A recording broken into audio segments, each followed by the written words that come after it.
মমতাকে এক সারিতে বসিয়ে দিলে ধর্মীয় আবেগে না, ধর্মীয় আবেগকে ভোট আমি চাইনি। আমরা ধর্মপ্রাণ মানুষ এবং যারা নাস্তিক সকলেরই কিন্তু রাইট আছে দেশে বসবাস করার, কিন্তু কারো ধর্মকে নিয়ে খিল্লি করবে এবং তার দল চুপ থাকবে, তার দল তাকে এমপিসিতে কন্টেস্ট করতে দেবে, সেই সমস্ত সমাজ বিরোধী দেশের ধর্মনিরপেক্ষতায় যাদের প্রশ্ন যাদের জন্য এসে যাবে তাদেরকে কোনোভাবেই পার্লামেন্টে যেতে দেওয়া যাবে না। দেশের যেখানে আইন তৈরি হচ্ছে সেখানে এমন জনকে পাঠাবো যে ধর্মনিরপেক্ষতা বরকরার রাখবে, সাথে সাথে যে যার দ্বারাই আস্তিক নাস্তিক সবাই মাথা তুলে বাঁচতে পারবে সেই রকম মানুষকে আমরা প্রমোট করব। সায়নী ঘোষ মহাশয়া কি বলেছিলেন, শিবলিঙ্গকে নিয়ে যেমন মন্তব্য করেছেন, ঠিক মমতা ব্যানার্জি মহাশয়া হরিচাঁদ গুরিচাঁদ ঠাকুর সম্পর্কে তার নামকে নিয়ে যেভাবে খিল্লি করেছেন তার জবাব দেবে। এবং নূপুর শর্মা যখন হযরত মুহাম্মদ সাল্লাল্লাহু আলাইহি ওয়াসাল্লামকে নিয়ে কটূক্তি করেছিল, সেই সময় ধর্মপ্রাণের মানুষেরা যখন প্রতিবাদ করছিল, দিল্লি যাওয়ার নিয়ে একটা ব্যঙ্গ করেছিল, এই ব্যঙ্গের জবাবও দেবে। বাড়ি ফ্ল্যাট জমি বিক্রি করে বাজেয়াপ্ত করার কথা বলেন, কিন্তু কাকে, কার বাড়ি জমি? যারা পঞ্চায়েতে সমিতিতে জেলা পরিষদে এমপি এমএলএ হয়েছে হওয়ার পরে জনগণের টাকা লুট করেছে। আমাদের আগামী দিন জনগণ যদি সুযোগ দেয়, আমরা যদি ক্ষমতায় আসি, আমরা কমিশন বসাবো, ইনকোয়ারি করব, যারা অবৈধ এই কাজের সাথে যুক্ত আছে, তারা অবৈধ সম্পত্তি করেছেন, জনগণের ট্যাক্সের টাকার উন্নয়নের টাকা, সেই টাকাগুলো ফিরিয়ে নিয়ে আসা হবে। তো যদি বাড়ি বানায় ওই বাড়ির টাকাতে ওই বাড়িটাকে নিলামে তুলবো, বিক্রি করে যে টাকা আসবে পোশাক করে জমা করে ওই টাকা আবার জনগণের জন্য খরচ করবো। সিএ নিয়ে ভয় দেখানো হচ্ছে, সাংসদ প্রতিভা মণ্ডলের কি ভূমিকা সিএ যখন বিল পাস হয়? সেটাই তো প্রশ্ন, শুধু প্রতিভা মণ্ডল নয়, তৃণমূলের কি ভূমিকা ছিল? তৃণমূলের ভূমিকা নীল ছিল, আর এখন সিএ এর ভয় দেখিয়ে ভোট চাইছে। সিএ এটা হচ্ছে একটা ভোট ধরা কল, ওতে কিছু লাভ হবে না। মানুষ ভোট দেবে মেঘনাথ মহাশয়কে, মেঘনাথ হালদার মহাশয়কে আগামী জুন মাসের 1 তারিখে বিপুল ভোটে জয়যুক্ত করবেন, ভোট দিয়ে খামচিহ্নিতে ভোট দেবেন। শুধুমাত্র সিএ এর ভয় দেখানো হচ্ছে। সিএ নিয়ে প্রতিভা মণ্ডল মহাশয়ের কোনো ভূমিকা ছিল না, পক্ষান্তরে তিনি বিজেপিকে সুবিধা করেছেন। আমি অন ক্যামেরা বলছি, উনি যদি সিএ নিয়ে কোনো ডিবেটে অংশগ্রহণ করে থাকেন বা পার্লামেন্টে কি ভূমিকা ছিল সেটা উনি জনগণকে নিয়ে আসুক। জয়নগর লোকসভা ক্ষেত্রে প্রচুর পরিযায়ী শ্রমিক আছে, আপনাদের দল থেকে কোনো রকম দিশা দেখানো যাবে, বিকল্প কোনো জীবিকার কোনো দিশা? আমরা বারবার বিকল্পের সন্ধান দিই, আমরা বারবার বলছি এই পরিযায়ী শ্রমিক সমাধান করা যায়, এই সমস্যার সমাধান করা যায়। আমাদের মিনিমাম ওয়েজেস রাজ্যে ঠিকঠাক না থাকার ফলে, কাজ না থাকার ফলে ভিন্ন রাজ্যে কাজে গিয়ে আমাদের বাড়ির পরিবার পরিজনের লোকজন অনেকে মৃত্যু ঘটছে বা অঙ্গহানি হয়ে বাড়ি ফিরছে। আমাদেরকে যদি মানুষ সুযোগ দেয়, জয়নগরের মানুষ অর্থাৎ পশ্চিমবাংলার মানুষ পশ্চিমবাংলা ইন্ডাস্ট্রি তৈরি করে পশ্চিমবাংলা যাতে কাজ করে, তাদের পরিবার পরিজনকে নিয়ে সুখে স্বাচ্ছন্দ্যে থাকতে পারে, তার আমরা ব্যবস্থা করব, জয়নগরও তার ব্যবস্থা করব। গতকাল থেকে ডায়মন্ড হারবার একাধিক জায়গায় আইএসএফ কর্মী আক্রান্ত হচ্ছে। দেখুন, অভিষেক বাবু তো ভয় পেয়েছেন, আমি বারবার বলছি, আমি বলেছি যে আমরা আইএসএফ ওখানে লড়াই করছি, আইএসএফ লড়াই করছে, মানে এটা মনে রাখবেন, কে আইএসএফ এর হয়ে প্রতিনিধিত্ব করছে সেটা বড় কথা নয়, আইএসএফ এর ওখানে ঝান্ডা আছে। অভিষেক বাবুরা ভয় পেয়েছে, ওই জন্য আক্রমণ করছেন। এই আক্রমণ করে আইএসএফ এর কর্মীদেরকে দমাতে পারবে না, আইএসএফ এর লড়াই এগিয়ে যাবে। আমি কয়েকদিনের মধ্যেই ডায়মন্ড হারবারে প্রোগ্রাম করছি, যদি ওদের পারে তো আমার প্রোগ্রাম আজকে দেখাক, আমাদেরকে আক্রমণ কেমন করে সেটাও দেখবো। আর আক্রমণের প্রতি উত্তর প্রতি আক্রমণ নয়, আইনের প্রতি ভরসা রাখছি, আইনের মাধ্যমে জবাব দেব। পুলিশের পারমিশন পাচ্ছে না আইএসএফ এর মিটিংয়ে, কি বলেন পুলিশের ভূমিকা কি? পুলিশের ভূমিকা নিয়ে নতুন করে প্রশ্ন নাই তো, নিরপেক্ষতার অভাব। কিন্তু যে পুলিশ বন্ধুরা এই অন্যায় করছে এদেরকে 60 বছর চাকরি করতে হবে, এটুকুই শুধু তাদেরকে আমি বলবো। জঙ্গলমহলে 4 জেলাতে বাহিনীর সঙ্গে ইলেকশন হচ্ছে, তার মানে কি ওখানকার আইন শৃঙ্খলা পরিস্থিতি ভালো? ইলেকশন কমিশন কি স্বীকৃতি দিচ্ছে? দেখুন, আমি যেদিনকে ইলেকশন কমিশনের নোটিফিকেশনের জন্য বক্তব্য দিচ্ছিলাম, আমি বলেছিলাম অনেক মিষ্টি মিষ্টি অনেক ভালো কথা শুনলাম, কিন্তু দিনের শেষে ভোটটা যাতে শান্তিপূর্ণ হয়, মানুষ নির্বিঘ্নে তারা ভোটটা দিতে পারে, তার ব্যবস্থা সরকার করুক, কমিশন করুক। এখন বাহিনী শূন্য কি বাহিনী ভরে নির্বাচন হবে সেটা সম্পূর্ণ ইলেকশন কমিশন আপনি নির্ভর করছে। কিন্তু আমরা চাইব শুধু জঙ্গলমহল নয়, এই সুন্দরবনের প্রত্যন্ত গ্রামেও যাতে শান্তিপূর্ণভাবে ভোট হয়। এক দেশ এক ভোট, এটা নিয়ে কি স্ট্যান্ড আছে? দেখুন, আমরা ইউনিয়ন অফ স্টেটসে বসবাস করছি, এটা মাথায় আমাদের রাখতে হবে। এটা এই সংজ্ঞাটা যেন আমরা না ভুলে যাই, আমরা যুক্তরাষ্ট্রীয় পরিকাঠামোতে আছি। ওয়েস্ট বেঙ্গল, সিকিম, মণিপুর, তামিলনাড়ু, কেরালা, কর্ণাটকা, মহারাষ্ট্র, হরিয়ানা, পাঞ্জাব, এক একটা কিন্তু ইউনিয়ন অফ স্টেটস এর মধ্যে আমরা আছি। এর এই যে সংজ্ঞার উপরে কোনোভাবে আঘাত আসুক আমি চাই না, কারণ যদি আঘাত আসে আগামী দিনে আমাদের দেশের জন্য কত ক্ষতিকর হতে পারে। সুতরাং এটা যদি এক দেশ এক আইন আজকে বললেই হয় না, অনেক পরিকাঠামো আছে। এই রিসেন্ট ভোট হলো 4টে রাজ্যে, আবার যদি এক দেশ আইন হয় তাহলে এই যে কোটি কোটি টাকা খরচ করে, কয়েকশো কোটি টাকা খরচ করে ভোট হলো, ওই টাকাটা তো আমাদের ট্যাক্সের টাকা। যদি এই ধরনের কোনো পলিসি আনা যায়, এটা সর্ববৃহৎ ব্যাপার। জনগণের মতামত নিতে হবে, সিভিল সোসাইটি থেকে শুরু করে সমস্ত শ্রেণীর মানুষের মতামত নিয়ে আলোচনার ভিত্তিতে এগিয়ে যাওয়া দরকার। কিন্তু যদি চাপিয়ে দেওয়ার চেষ্টা হয়, এটা কিন্তু বুমেরাং হবে। এর দায় কিন্তু যারা এইটাকে ইমপ্লিমেন্ট করার চেষ্টা করছে দ্রুত, তাদেরকে নিতে হবে। গতকাল ভাঙড় বিজয়গঞ্জ বাজারে একটি বামফ্রন্টের সভা হয়েছিল। সেই সভায় আমরা দেখলাম যে আইএসএফ এর একজন বিভিন্ন অনুষ্ঠানে অংশ নিয়ে বক্তব্য দিয়েছে, সেই মিটিংয়ে উপস্থিত হয়েছে এবং পথ সভায় স্লোগান দিচ্ছে। কি বলবেন? তার নামটা দিয়ে নামটা ঠিক যায় না, সে কি আইএসএফ এর কর্মী?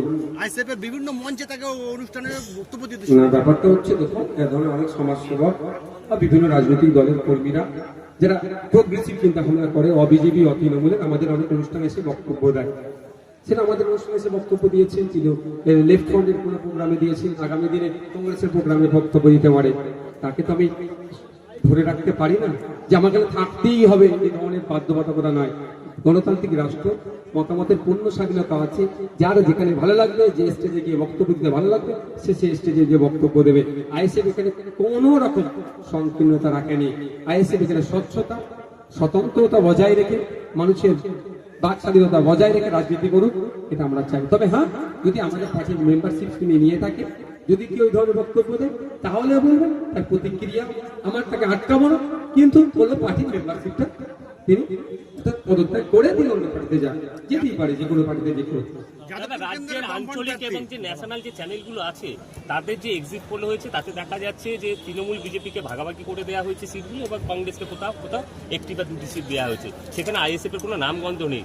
সেই জায়গা থেকে প্রশ্ন একটা, কি আইএসএফ কি এখনো রাজ্যে সেইভাবে দাগ কাটতে পারিনি? দেখুন, আমি একটা কথা বলি, বিগত দিন থেকেও বলে আসছি, আইএসএফ এর সাইলেন্ট ভোটার, আইএসএফ এর যে ভোটারটা হবে, যে পার্সেন্টেজ অফ ভোটটা আমি পাবো, দায়িত্ব নিয়ে বলছি, তার 80% সাইলেন্ট ভোটার আছে। তাদের দেখুন না, আজকে এখানে এসেছে, কারো বাড়ির সামনে পুলিশকে দাঁড়িয়ে করে দিচ্ছে, এই যে ভয়, তাকে যদি বলতে, তাকে যদি ফোন করে বা তার সমীক্ষা নেয় যে আপনি কাকে ভোট দেবেন, সে কি বলবে? আইএসএফকে ভোট দেবে। তাহলে ভোট বললেই তৃণমূলী গুন্ডা বাহিনী মস্তানাজি শুনতে পেয়ে যায়, হয় তার বাড়ি ভাঙচুর করবে, নাহলে পুলিশকে দিয়ে মিথ্যা কেস দেবে। সেই জন্য কি স্রোতে গা ভেসিয়েছে। সময় কথা বলবে, যেদিন রেজাল্ট আউট হবে সেই দিন আশা করি আপনি আমাকে ফোনে নেবেন, আমি প্রতিক্রিয়া দেবো। যে সাইলেন্ট ভোটার বলেছিলাম, এখানে এসে জয়নগরে লোকসভার ভুলতুলির মেরিগঞ্জে এসে, মেরিগঞ্জ 8 নম্বর অঞ্চলে এসে জনসভা করে বলেছিলাম আইএসএফ এর সাইলেন্ট ভোটার এবারে বাজিমাত করবে। কতটা সাকসেস হয়েছি সেটা আপনি বলবেন যে না, আপনি সাকসেস হয়েছেন, অর্থাৎ আইএসএফ সাকসেস হয়েছে। কোচবিহারে ফার্স্ট পেজে ওখানে 2জন স্পেশাল অবজারভার রাখছে ইলেকশন কমিশন, 3 জন। 2জন রাখুক আর 4 জন রাখুক, সেটা আমার কোনো প্রশ্ন নয়। কিন্তু আমরা এটাও দেখেছি বিভিন্ন সময়ে অবজারভারদের ফোন করলে নট রিচেবল আসছে। বিগত দিনের অভিজ্ঞতা থেকে বলছি, 2জন বা 4 বড় কথা নয়।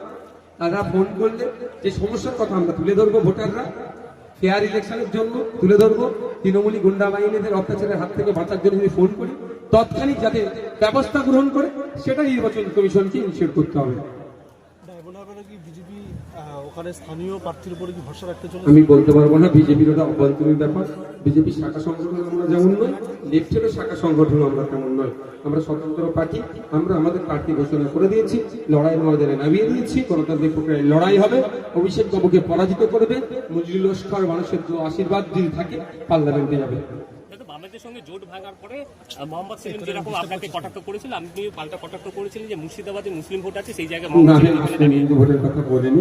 একটা প্রসঙ্গক্রমে বলেছিলাম যে মীনাক্ষী দি বা মোহাম্মদ সেলিম সাহেব বা সুজন চক্রবর্তী মহাশয় বা সন্দীপ লাহিড়ী মহাশয় 3বারের এমপি, উনিও তো ডায়মন্ড হারবার থেকে দাঁড়াতে পারেন, কথা বলেছি। তবে একটা কথা বলে রাখি, বাংলাদেশের সাথে আমাদের বন্ধুত্ব ছিল, এখন আমরা বন্ধুত্ব থেকে ডিটাচ হয়েছি, শত্রু নয়।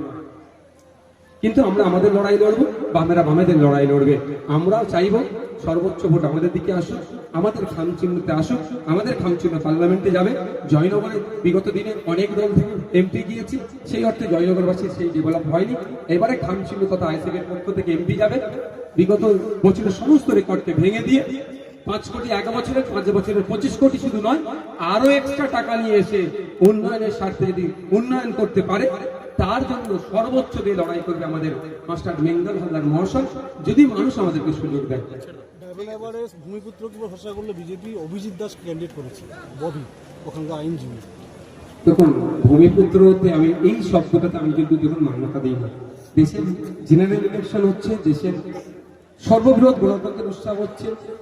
গুজরাটের বড়দা থেকে বড়দা এক্সপ্রেসের ভাইকে নিয়ে আসছিল, ইউসুফ পাঠানকে দান করিয়েছে, বহরমপুরে কীর্তি আজাদ সাহেবকে দান করিয়েছেন, আসানসোল মানে দুর্গাপুরে বা বিভিন্ন রাজনৈতিক দলের নেতারা বিভিন্ন জায়গায় দাঁড় করাচ্ছে।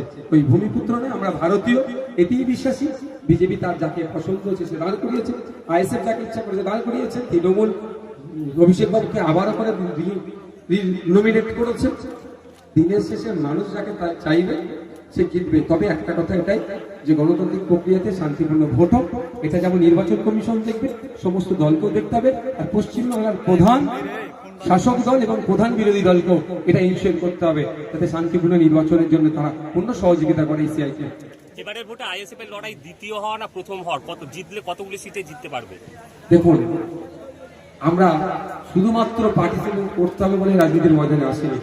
আমরা প্রার্থী দিয়েছি, মানুষের উপরে ভরসা করছি। মানুষ যদি আমাদের চাই, আমরা 17টাই পার্লামেন্টে যাব, আর মানুষ যদি না চাই আমরা একটাতেও যেতে পারবো না। সমস্তটাই মানুষের হাতে আমরা ছেড়ে রেখেছি, কারণ আমরা মানুষে বিশ্বাসী, মানুষের ভোটে বিশ্বাসী। অবৈধ লেনদেন, টাকা পয়সা, বিভিন্ন রকম অবৈধ যেগুলো আছে হুমকি চুমকি, এতে আমরা ভরসা করি না, মানুষের প্রতি ভরসা করি। মানুষ আশা করছে আমাদের চাইবে, আমাদের সর্বোচ্চ প্রতিনিধি পার্লামেন্টে যাবে, তখন জনগণের প্রতিনিধি হয়ে যাবে, আর আইএসএফ প্রতিনিধি থাকবে না, জনগণের প্রতিনিধি হবে। আরাবুল জেলে রয়েছে, এটা কি বাড়তি অ্যাডভান্টেজ ভাঙড়ের ভোটের ক্ষেত্রে? দেখুন, একটাও তো ভালো হতে পারে। আরাবুল দ্বারা যে সন্ত্রাস সংগঠিত হতো এটা বন্ধ হবে। ওরা জেলে থাকুক আর জেলে বাইরে থাকুক, আমাদের কিছু লাভ লসের ব্যাপার নেই ওদের কাছ থেকে। কালকে সরকারগুলো জেলে থাকতে পারে, তো আমাদের লাভ লসের কোনো ব্যাপার নেই। জেলের ভাত উনিও খেতে পারেন, যে অন্যায় করেছেন উনিও জেলের ভাত খাবেন। শুধু একটুকু বলে রাখি, আরাবুল সাহেব যে কেসে জেলে প্রথম যে অ্যারেস্ট হয়েছিল, সেই কেসেও কিন্তু একজন অপরাধী হিসাবে শওকতুল্লাহ সাহেবের নাম আছে।